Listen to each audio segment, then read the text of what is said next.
One of my prime springtime baits is this, a Cinco style bait. This particular one is a Strike King shimmy stick.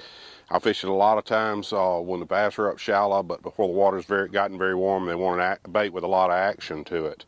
But a couple of years ago, I saw Keith Poche fishing it with a spinnerbait blade on the back of it, and I've been wanting to try that ever since. And I noticed last week that Tackle Warehouse had some made by Humdinger, so I'm gonna give it a shot this week. We'll add a little bling to it, see if it works a little better.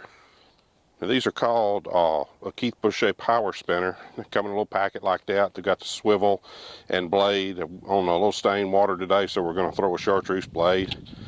But it should be fairly easy to get put on.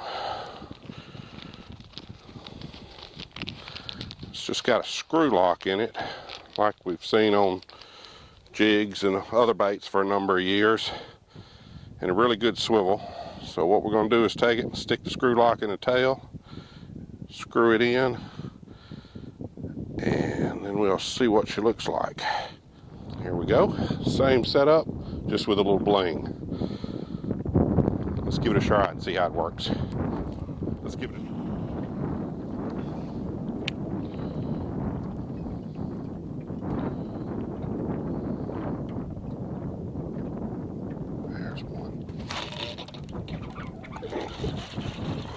He thumped it too.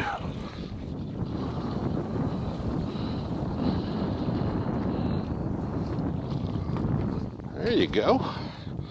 I'm liking that so far. Been fishing about 10 minutes. Had 2 bites on it so far. Let's see what else we can catch. Overall, I'd have to say I'm pretty impressed with the power spinner. It adds a little flash to the bait and gives it a great action. What I'm particularly impressed with is what it looks like coming through a piece of brush.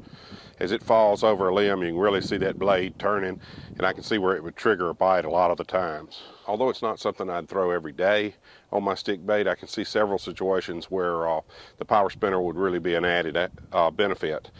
First of all, if you're catching a lot of fish in a particular spot, creek mouth open in there, something where they're stacked up and they quit biting, I can see adding one with the blade on it and that re-triggering the bite.